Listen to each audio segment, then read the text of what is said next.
이제 6.6절. 트라이액시얼 스트레스죠. 그래서 이제 설명을 드렸지만, 이제 전달 능력이 작용하지 않고, 세축으로만 시그마 Y, 시그마 X, 이제 시그마 Z가 추가가 된 거예요. 그래서 이제 우리는 이제 3차원으로 볼 거고, 요거는 겁먹을 필요가 없습니다. 이게 이제 전달 능력이 다 같이 딸려 있으면 이제 굉장히 분석이 어려운데, 3축 능력의 경우에는 이제 분석할 수 있는 경우가 굉장히 많아요. 그래서 수직 능력, 시그마 X, 시그마 Y, 시그마 Z를 받는 재료의 요소는 3축 응력 상태에 있다라고 이제 저희가 얘기를 하는 거고, 얘는 주응력이죠. 그렇죠? 요게 이 개념이 중요해요. 전달 능력이 아무 데도 없기 때문에 이거 자체가 이제 주응력이고, 주응력이면 이제 주응력을 갖고 할 수 있는 게 많죠. 그거를 좀 보여드릴게요. 그리고 이게 이제 우리는 3차원인데 또 이렇게 회전을 시켜요. 회전을. 근데 회전을 어떻게 할 거냐면 한 축을 기준으로 회전을 시켜요. 그래서 일단 첫 번째는 Z축을 기준으로 회전을 시켜보는 거예요. 그래서 우리가 했던 게 여기서 바라봐. 이 Z축에서 바라본 다음에 이렇게 Z축을 기준으로 이렇게 회전을 시키는 거죠. 반시계로. 그래서 회전을 시키면 그림상으로는 이렇게 되고, 어, 실제로 이 샌드위치 모양을 만들어요. 그러니까 이렇게 이 회전 각도 면을 표현하기 위해서 이제 이렇게 샌드위치 모양을 만든 다음에 얘도 지금 정력학 상황을 만족을 해야 되니까 여기에 타우랑 시그마라는 애를 저희가 도입을 해준 거죠.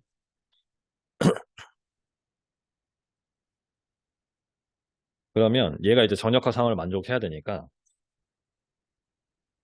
경사면에 작용하는 응력이 있을 거다라고 이제 가정을 하고 타우랑 시그마라는 요거는 이거는 이제 결론부터 얘기하면 이건 6.2절에서 구한 평면 능력 상황과 똑같죠. 완전히 똑같아요. 평면 능력 우리가 이렇게 잘라가지고 분석했던 거 있죠. 지금 요 상황이랑 완전히 똑같아가지고 3축 응력 상황이지만 Z 방향으로 회전만 하면 똑같다는 거예요. 정확히. 그래서 그렇게 이해를 해주시고 이제 중요한 부분이 시그마 Z가 여기 작용을 하지만 평면 응력과 달리 시그마 Z가 여기 작용을 하지만 이 시그마 Z는 XY에 작용하는 경사면 이 XY 평면에 작용하는 경사면의 응력인 시그마와 타우와는 관계가 없다는 거예요. 독립적으로 존재할 수 있다. 그래서 이게 왜 좋냐면 X 방향으로 돌릴 때, Z 방향으로 돌릴 때 그때 발생하는 경사면의 응력은 어, 나머지 수직인 수직 응력과 상관이 없다는 거예요. 그러니까 독립적으로 볼 수가 있는 거예요. 예를 들어서 내가 Z 방향으로 회전을 시키면서 이 경사면의 응력을 보고 싶다. 그러면 그 자체의 평면 응력만 보면 되는 거예요. 그래서 6.1절에서 6.4절에서 배웠던 지식이 이제 모두 이제 적용이 되는 거죠. 그대로. 그래서 모원 해석도 가능하고 평면 응력 변화 방정식도 가능하다. 그래서 6.2절에서 분석했던 요 내용이 이제 적용이 된다는 거예요. 근데 이제 하나 이제 주의할 점이 있어. 하나 주의할 점이 X 방향으로 회전시키고 자, X 방향 회전시키고 Y 방향 회전시키고 Z 방향 회전시키는 거는 되는데 따로따로 회전하는 건 되는데 동시에 회전하는 건 안 돼. 알죠? 이게 3D로 이렇게 도는 거 있죠. 그런 거는 저희 수준에서 분석을 할 수가 없으니까 그래서 이제 이 단원이 쉬워지는 거예요. 그래서 이제 각 축에 대해서 평면 응력으로 해석을 할 수가 있다. 그리고 요걸 한번 생각해 보죠. 어, 지금 이 요소는 회전 전에 회전 전에 이제 수직 응력만 작용을 하지만 우리가 알기로는 특정 경사면에서는 이제 전단 응력이 발생을 한다는 거예요. 그래서 그거를 이제 각 축마다 회전을 시켰을 때 최대 전단 응력이 발생을 할 거잖아요. 그렇죠? 근데 각 축 기준으로 회전시켰을 때 이 프린시플 플레인에서 45도를 회전시킨 지점에서 이제 발생을 한다. 이거를 알고 있는 거예요. 우리가. 그래서 X, Y, Z 각각의 방향에서 45도 회전된 면에서 최대 전단 응력이 발생하더라. 그래서 그때 요거는 사실 한 번에 나오는 건데 우리가 Z축에 대해서 45도를 회전했어요. 얘를 이 Z축을 잡아서 이렇게 회전을 시켰어. 그러면 이런 경사면이 나오죠? 이런 경사면이 나와. 그럼 이때 최대 전달 능력이 나오는데 이 최대 전달 능력의 크기는 바로 이렇게 구할 수가 있다는 거야. 이건 왜 그렇죠? 요거는 이제 여러 가지 방식으로 해석할 수가 있는데 일단은 모원으로 해석하는 게 제일 나아요. 모원으로. 우리가 모원 2차원 모원을 생각해 보면 여기가 시그마 x, 여기가 시그마 y잖아요. 주응력이니까. 그래서 얘를 기준으로 원을 그리고 이때 이제 최대 전달 능력이 몇이냐? 여기잖아요. 그렇죠? 그래서 이게 2분의 시그마 x 빼기 시그마 y가 된다. 이렇게 이해를 하면 됩니다. 그러니까 이거랑 마찬가지로 x축에 회전된 요소의 이제 타움 x도 이렇게 구할 수가 있고 y축에 회전된 요소에 대해서도 이렇게 구할 수가 있다.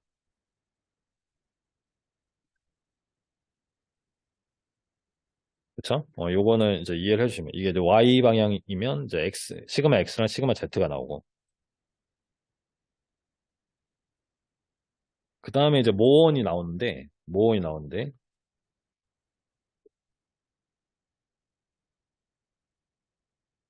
어 이렇게 되는 거예요. 우리가 이 그림을 여기다가 한번 그려볼게요. 이거를 이제 직접 그려라 뭐 이런 문제는 나오진 않고 이제 해석을 하는 건데 지금 삼축 응력이죠. 삼축 응력이니까 이게 다 주응력이에요. 그래서 여기 큰 거부터 순서대로 이렇게 적어줘. 그러니까 주응력이니까 이 시그마 축상에 이렇게 있는 거고 그리고 저희가 이제 회전을 시킬 때는 한 축으로만 회전을 한다고 했죠. 한 축으로만. 그래서 제가 Z축으로만 만약에 회전을 한다. 회전하면서 응력 상태를 표시하는 게 이제 모어 원이잖아요. 그래서 Z축으로만 회전하면 여기에 이렇게 원이 생기는 거예요. 그렇죠. 이게 평면 응력으로 본 상황이잖아요, 지금. 그 다음에 X축으로 회전하면 여기에 이렇게 조그만 원이 생기는 거예요. 왜냐하면 X축으로 회전할 때는 시그마 X는 영향을 못 주니까. 마지막으로 Y축으로 회전할 때는 어떤 원이 생길까요? 이 전체. 그쵸? 여기서부터 시작해서 이렇게 감싸는 요 원이 생긴다. 이렇게 이해를 하면 돼요.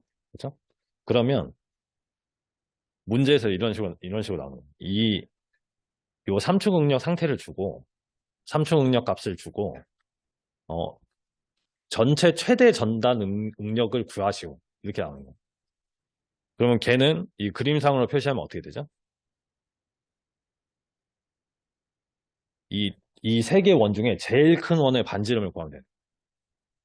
걔가 이제 가장 큰 이제 전단 응력이라는 거죠.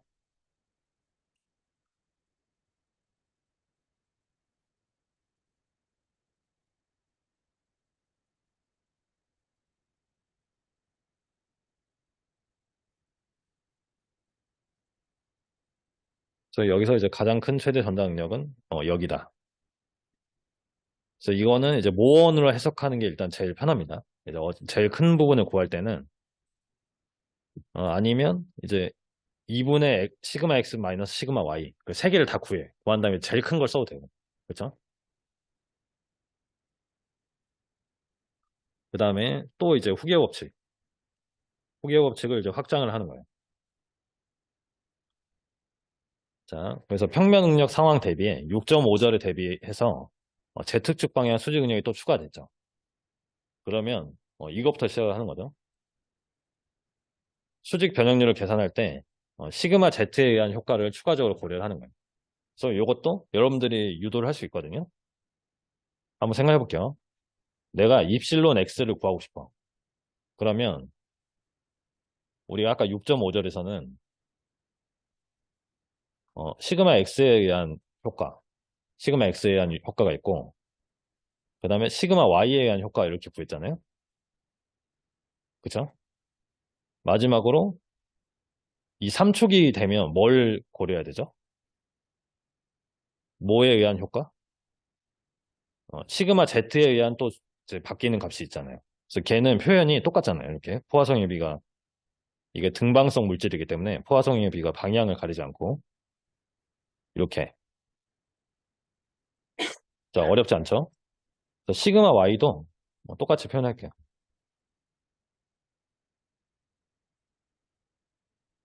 이렇게 이제 묶어서 표현을 해줄게요. 묶어서.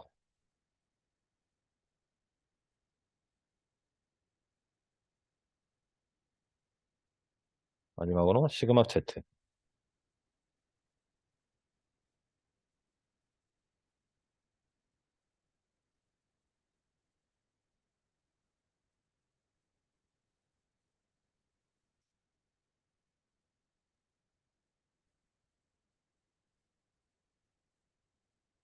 3축 능력의 후계 법칙은 이제 이 표현을 알고 있으면 다 이제 좀 바꿔서 유도를 할 수가 있습니다. 됐죠? 이거 어렵지 않죠? 확장을 하면 되는 거니까. 어, 그래서 이거 다음에 하는 게 뭘까요? 이 수직 변형률을 구했어. 그러면 이제 수직 응력을 수직 변형률로 표현을 해야겠죠. 그래서 그거를 한 게 결과가 요거예요. 굉장히 복잡하죠? 그렇죠? 요거를 지금 직접 해볼까 했는데 좀 시간 낭비인 것 같아서 이게 지금 시그마 X, 시그마 Y, 시그마 Z가 있고 식이 세 개가 있으니까 이렇게 정리를 할 수는 있거든요. 제가 이제 확실하게 얘기하는데 요 밑에 식은 외울 필요가 없습니다. 외우면 뭐 좀 편할 수도 있는데 근데 이 위의 식을 알고 있으면 요 밑에 식으로 이제 정리를 할 수가 있어요. 숫자를 넣어서 이게 이제 문제에선 숫자가 주어지니까 숫자를 넣어서 이제 정리를 해주고 시그마 X를 정리를 할 수가 있다. 그래서 이 위의 식을 일단 고려를 해주시고요. 그 다음에 똑같이 이 팽창률이라는 개념이 나오죠. 이 스몰 e라는 개념이 똑같이 나와요. 아까 저희가 이제 평면 능력에 대해서 이게 나왔었는데, 이제 평면 능력과 상관없이 얘도 이제 유효하다는 거예요. 똑같이 쓰면 된다. 얘는 6.5절, 6.6절 똑같이 쓸 수 있다는 거죠. 변형률이 작을 때. 그 다음에 이 입실론을 시그마로 바꿔요. 입실론을 시그마로 어떻게 바꾸죠? 이 후계 법칙을 이용해서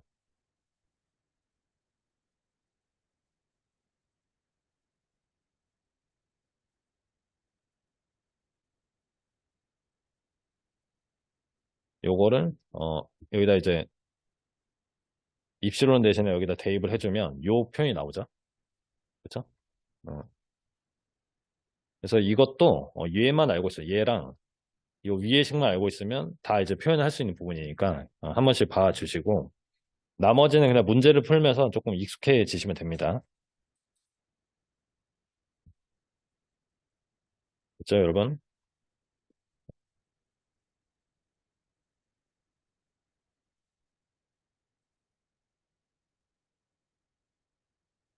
그래서 간단한 문제 두 개만 풀고 오늘 마칠 거예요. 간단한 문제. 이제 뭐 요런 문제가 나온다는 거죠. 제일 쉬운 문제 중에 하나예요. 제일 쉬운 문제.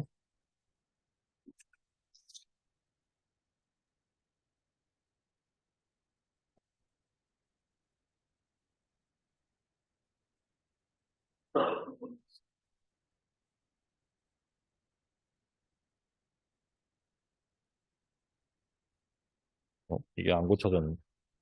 여기 이 숫자를 고칠게요. 얘가 마이너스 65 곱하기 10의 마이너스 6승. 이렇게 해야 이제 그 책에 있는 문제가 정확히 같거든요. 요거.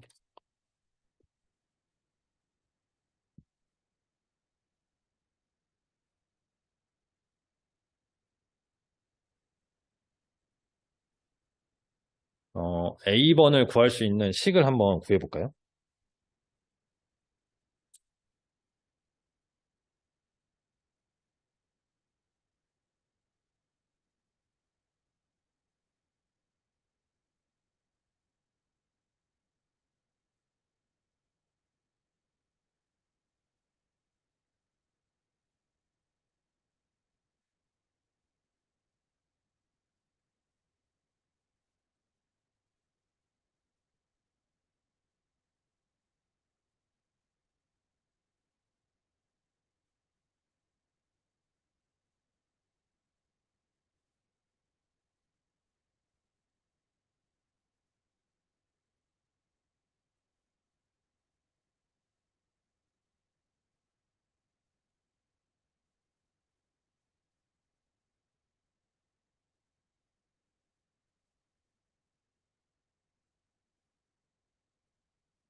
자, A번은 요 식으로 푸는 거거든요.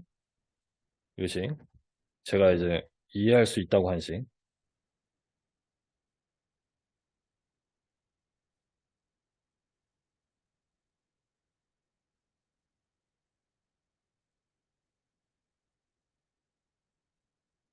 아까 이제 사실 이 식을 만약에 외웠다. 그러면 이제 넣으면 이제 바로 나오는 거고. 근데 외울 필요 없이 요 식을 쓰지 않고 우리가 지금 수직 응력을 구하는 거니까 이 식을 써놓고 식을 이제 풀어서 이제 지금 주어진 조건을 써주는 거죠.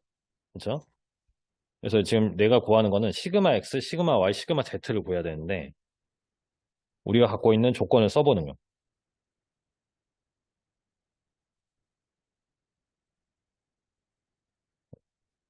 2 곱하기 입실론 x는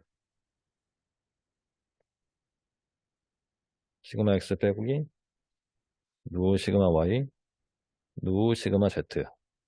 근데 얘를 이제 값으로 표현하면 이걸 제가 계산해 봤는데 마이너스 3, 6, 0이 5개. 요런 값이 나오죠. 2 곱하기 라지 2 곱하기 입실론 x를 해보면 왜냐면 라지 2가 이제 기가파스칼이라서 굉장히 큽니다. 그 다음에 입실론 y 2 곱하기 입실론 y는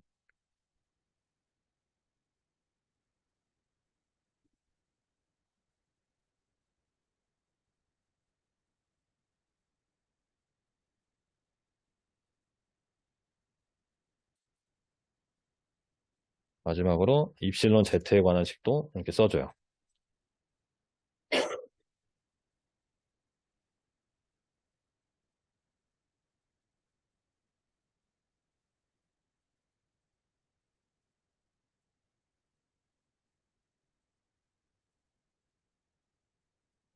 이렇게 되죠. 그래서 제가 이제 이렇게 쓴 이유가 있죠. 시그마 x, 시그마 y, 시그마 z 꼴로 이렇게 써주고 이퀄 이제 어떤 상수 이렇게 이제 표현을 한 다음에 얘도 이제 계산기 돌리는 거.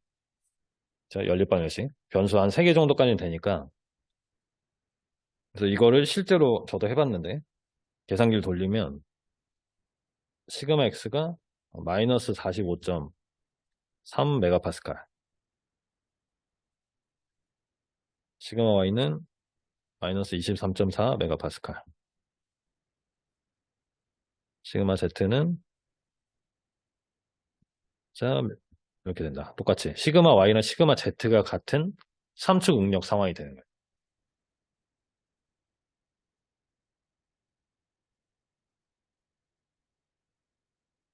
여기 A번.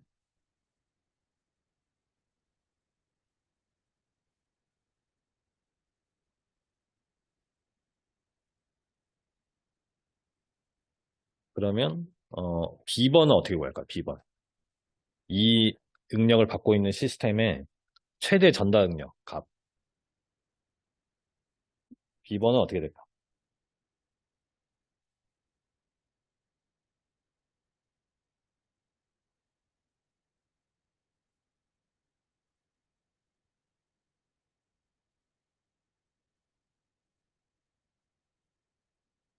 이제 B번 같은 게 나오면 이제 모원을 일단 생각을 하는 게 맞고, 그래서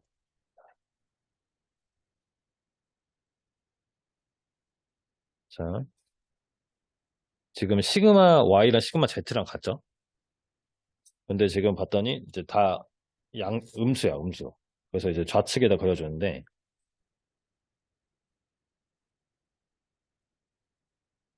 시그마 Y, 시그마 Z를 여기다 표현해주고 그 다음에 시그마 X가 여기 있어요. 그럼 모원을 그리면 원 하나 나오죠? 원 하나. 이렇게. 그래서 최대 전달 능력은 요 반지름이라는 거죠. 요 반지름. 그래서 B번은 타우 맥스는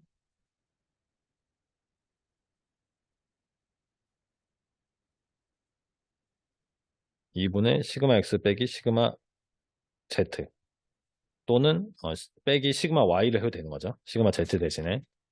그래서 이렇게 해서 구해주면 값이 11 메가파스칼 나와요. 11.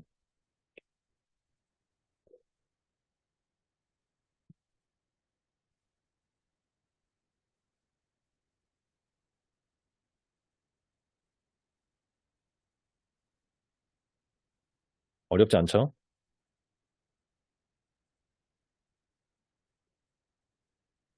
마지막으로 C번. 어, 최적 변화량은 어떻게 될까요? 최적 변화량을 우리가 부호로 표시하면 뭐가 되죠? 기호로 표시하면.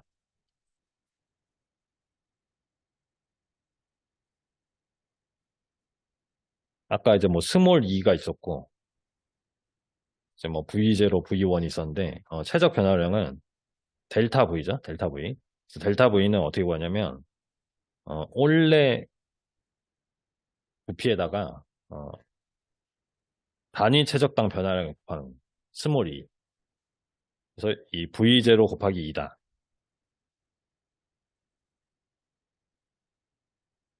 근데 2가 뭐죠? 2? 2는 이제 6.5전이나 6.3, 6전이랑 똑같은데, 2가 각 입실론을 다 더한 거예요. 이게 이제 근사식이죠. 변화율이 작을 때만 쓸 수 있는. 그래서 얘가 마이너스 480 곱하기 10의 마이너스 6승이에요. 그래서 델타 V는 어, A 세제곱에다가 얘를 곱하면 돼요. A 세제곱에다가 원래 길이인 A 세제곱에다가 2를 곱하면 값이 마이너스 200이 이제 부호를 조심해 주세요. 이게 부피의 변화량이라서 미리미터 세제곱이나 이제 미터 세제곱을 써줘야 돼.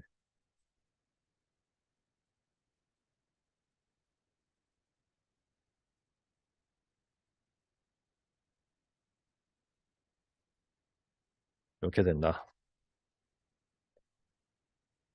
그래서 요 부호가 지금 마이너스가 붙었잖아요. 이 부호를 알 수 있는 게 뭐죠? 부피가 어떻게 됐다? 줄었다. 그렇죠? 부피 감소라는 개념을 좀 생각을 해주시고,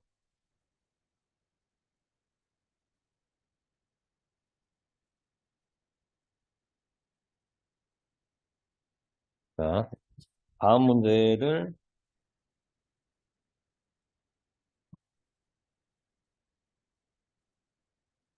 다음 문제를 집에 가서 풀죠. 집에 가서.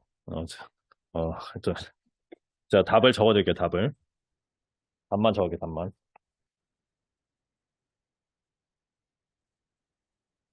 시그마 X,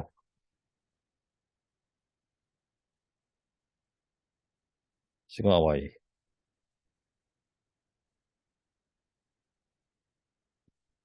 노래 부르기 시작했다. 시그마 Z가 마이너스 43.2. 단위는 메가파스칼. 그 다음에 타우 맥스는